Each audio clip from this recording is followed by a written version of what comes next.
Hola a los amigos de Radio Reloj en las redes. Soy Raúl Menchaca, periodista de esta emisora y webboy para, como siempre les digo, tocar con las manos un tema de la actualidad nacional. Hoy nos acompaña el viceprimer ministro y ministro de Economía y Planificación, Alejandro Gil. Gil, bienvenido a las redes junto a Radio Reloj. Muchas gracias por su tiempo con nosotros. Gracias a ustedes, aquí estamos. Queríamos hablar hoy de la carencia de la oferta en moneda nacional en nuestras tiendas. ¿Qué está pasando?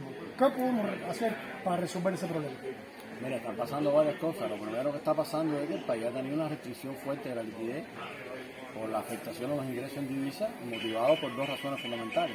Digo, a diferencia de años anteriores, ¿no? Motivado en primera instancia por el recrudecimiento del bloqueo, ha impedido el ingreso de divisas al país por varias vías, incluyendo la remesa. Lo ha afectado, en sentido general, esa fuente de ingreso importante para la economía. Y lo segundo es la COVID, que nos paralizó prácticamente el turismo, claro. Y eso evidentemente es una fuente importante de ingresos. Entonces disponemos de menos recursos financieros para poder mantener un nivel estable de oferta. Sin embargo, aparecieron las tiendas en el Sin embargo, exacto, las tiendas en son una alternativa en esa coyuntura, para poder que al menos captar una cantidad de divisas que estaban entrando al país, estaban saliendo al país a través de la importación de personas naturales, y eso nos permite, bueno, un poco que tener un nivel de oferta no con la estabilidad que queremos, pero bueno, por lo menos un nivel de oferta mínimo en las condiciones actuales. Y redireccionar, que ese es un propósito desde el inicio, planteamos esos recursos para mantener una estabilidad de las ofertas en pesos. Para mantener un nivel mínimo, pudiéramos decir. Es decir, se toman los ingresos que se obtienen por esa vía para fortalecer la oferta. Lo primero que tienes que hacer con los ingresos que se captan por la venta en MLC es reaprovisionar los mercados en MLC. Si no, pierdes eso en un periodo corto de tiempo. Ya también tomas una parte de ese dinero para mantener un nivel de oferta en moneda nacional. ¿Qué pasa? Este año se han utilizado más de 300 millones de dólares de lo que se ha recaudado por las ventas en las tiendas de MLC para respaldar ofertas que se venden en pesos cubanos. Nosotros, en el diseño que hicimos de esta medida, deberíamos haber destinado más recursos a la oferta en pesos. ¿Y qué ha pasado?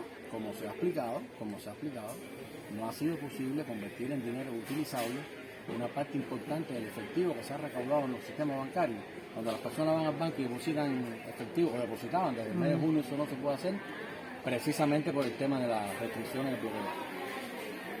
Pero una parte importante del dinero que las personas depositaron en los bancos cubanos para acreditárselo como saldo en sus tarjetas, e ir a comprarlo a las tiendas en dólares en efectivo, nosotros no lo hemos podido utilizar. Y precisamente una parte de ese dinero era para respaldar las ofertas. ¿Y por qué no se ha podido utilizar? No se ha podido utilizar porque por las regulaciones del bloqueo, haber incorporado al Banco Financiero Internacional en todas las listas estas, tantas de las que tienen ellos, unilaterales, nos ha generado una fractura en las relaciones que teníamos con algunos bancos en el exterior que procedían a hacer operaciones de ese tipo. Entonces, por lo tanto, ahora estamos un poco más, es más complicado poder convertir ese efectivo en dinero utilizable, porque tienes que enviar el efectivo y que te transfieran después electrónicamente los saldos. Y eso ha impedido que la medida de las tiendas en MLC o en divisas pueda haber tenido hasta este momento el efecto que nosotros hemos diseñado en las ofertas de precios. De todas maneras, la causa principal es el déficit de ingresos. O sea, nosotros apreciamos que cuando la economía entra ahora en una fase de recuperación gradual, poco a poco, a partir de la apertura del turismo, el comercio, el control que tenemos de la pandemia, gracias al trabajo de nuestros científicos, iremos gradualmente recuperando niveles de venta en pesos cubanos, que es lo decisivo para el control de los precios. Es decir, hay una voluntad gubernamental dirigida a ese camino, a favorecer la oferta en moneda nacional. Mira, la tarea más prioritaria que tiene el gobierno en este momento, en la economía me refiero, es el control de la inflación.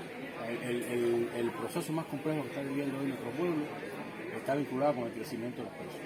Un nivel de precios que no tiene racionalidad económica ninguna y que está respondiendo a un proceso especulativo. Un grupo de personas inescrupulosas que compran en un mercado, revenden en otro 5, 6, 7, 8, 9 veces por encima del valor del precio oficial. Y la demanda que se genera para la compra de divisas, como no podemos vender divisas todavía en los bancos o en las cadecas, pues hay un mercado ilegal o informal de venta, de compra de dólares a 70, 75 pesos, que eso gravita sobre los precios. Entonces, la manera más efectiva, ya yo explicaba que tú puedes dejarte llevar por las tendencias e intentar combatir esos fenómenos inflacionarios topando precios con medidas administrativas, regulación, que tiene una vida limitada. Un efecto limitado. Un efecto limitado en el tiempo. la medida más efectiva pudiéramos decir que es el incremento de las ofertas estatales en pesos cubanos. Nosotros hoy tenemos, vamos a decir, si lo tuviéramos que ilustrar de alguna manera, 3 mercados minoristas, ¿no? El mercado minorista en MLC, ese no es antiinflacionario. El mercado minorista de ofertas estatales en pesos cubanos, que opera con un tipo de cambio 1 por 24, y el mercado minorista de ofertas no estatales. Hoy está el mercado minorista en MLC, está el mercado minorista de ofertas no estatales, que tiene implícito un tipo de cambio en el mercado ilegal, por lo tanto no son precios, son precios altos, y está deprimido el mercado de ofertas estatales. Entonces, lo que tenemos que hacer es ampliar la oferta estatal que tiene implícito en los precios un tipo de cambio de 24 por 1 para poder tener un nivel de oferta y hasta cierto punto darle a nuestra población un acceso a bienes básicos de consumo por esa vía. Y simultáneamente un efecto sobre la inflación. Por eso decía, es la vía para controlar y reducir la inflación. No hay magia en la economía. No te puedo decir que eso en 15 días se va a resolver, ni que si el 15 de noviembre abrimos el turismo, el 18 de noviembre las tiendas van a estar llenas. No es una tarea fácil, es una tarea que hemos perdido 13% del Producto Interno Bruto. 3.000 millones. Bueno, 3.000 millones de dólares de ingresos y el 13% del Producto Interno Bruto. No nos vamos a recuperar de eso caminando 5 pasos. O sea, ha sido muy costoso y muy doloroso para la economía, todos los efectos de la pandemia y el recrudecimiento del bloqueo. Y con bloqueo recrudecido tenemos ahora que imponernos a este nuevo escenario. Porque tenemos un mejor control sobre la COVID que nos va a permitir una apertura gradual de la economía, pero el bloqueo sigue ahí.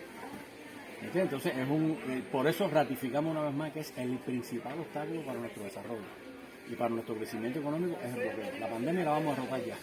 El bloqueo también lo derrotaremos, demoraremos un poco más parece, pero evidentemente nos está afectando ese mecanismo. ¿Y la economía se recupera? La economía gradualmente va entrando ya a una fase de recuperación de algunos niveles de actividad que hemos perdido, hemos retrocedido. Entonces es importante comprender esto. Cuando nosotros decimos que vamos a estar proyectando un crecimiento económico para el año 2022, es un crecimiento económico sobre la base de una contracción. 11% del producto. 11, y yo informé que en el primer semestre del 2021 hemos decrecido en el entorno de un 2. Por eso yo digo que es más de un 3. Más de un 3. Entonces, ahora hay que recuperar todo eso. Y después, vamos a decir, vamos a ponerlo en cero y después empezaremos a crecer sobre los niveles de actividad que habíamos alcanzado en el 2019. ¿Entiendes? O sea, que no va a haber de pronto una recuperación de la economía que permite estar en los mismos niveles que tuvimos en 2019. Como usted acaba de decir, no va a haber magia. No hay magia. Todo depende de nuestro trabajo. Trabajo lo que hace falta. Trabajo, más producción. Creo que lo que estamos haciendo con las micro, pequeñas y medianas empresas es muy positivo. Ya tenemos más de 300 pymes aprobadas en el país. Con un tejido productivo muy moderno también, una posibilidad de encadenamiento productivo con el sector estatal, posibilidad de ofertas hacia los mercados minoristas y poco a poco vamos construyendo ese entretejido productivo en el país para irnos imponiendo a este escenario. No esperemos grandes saltos, pero sí estamos en condiciones de detener la caída. ¿Se siente usted optimista? Siempre, siempre. Yo creo que la solución está en lo que se aprobó en el octavo Congreso, está en los lineamientos, está en seguir consolidando nuestro modelo social, seguir apostando al socialismo como un sistema justo, equitativo y para nada aplicar políticas neoliberales o buscar la solución en la privatización masiva de los medios de producción del país o en medidas de corte capitalista. Usted ha sostenido mucho la idea de que salir de esta crisis es un esfuerzo colectivo, que salimos todos juntos. Es colectivo porque hay que salir trabajando, hay que salir rompiendo trabas. Hay que romper algunas cuestiones mentales a las cuales nos referimos mucho. Hay que aprovechar todas las medidas que el gobierno ha estado aprobando para bien de la empresa estatal, que es nuestro sujeto económico principal, para bien de la economía, para bien del sector privado también. A nosotros nos parece que estamos en un escenario muy favorable, que se han ido quitando trabas, han ido creando condiciones que propician ese crecimiento económico. Pero ¿quiénes son los que lo tenemos que echar para adelante? ¿El pueblo? ¿Quiénes son los trabajadores? ¿El pueblo? ¿Quiénes son los que tienen que llevar a la práctica la empresa estatal? ¿El pueblo? ¿Quiénes son los que tienen que llevar a la práctica el sector no estatal? ¿Quiénes son los trabajadores por cuenta propia? ¿Quiénes son los trabajadores de las pymes? Cuando decimos todos juntos no es que nos sentemos a esperar, que todos tenemos que empujar en esa dirección. Viceprimer Ministro, le agradezco su tiempo aquí en las redes sociales de Radio Reloj y esperemos volver a vernos pronto. Yo soy Raúl Menchaca, periodista de esta emisora, y les invito a ustedes a continuar aquí donde está Radio Reloj.